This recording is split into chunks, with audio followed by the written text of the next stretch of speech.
Kumusta mga kabayan? Nandito tayo patungo sa Baguio. Dito tayo dumaan sa Cannon Road. Last time kasi nakasara, pero ngayon open na to all light vehicles.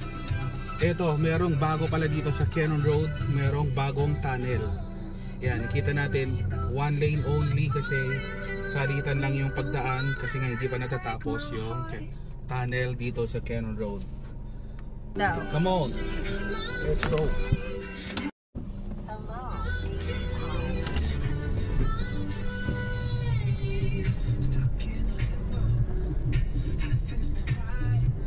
Wow, bagong tunnel.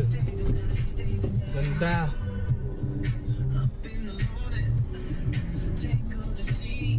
Oh. Wow, bagong tunnel dito. Parang ginaya doon sa Marcos Highway. Oh, hanggang dito na lang siya. Yun lang, bagong tunnel.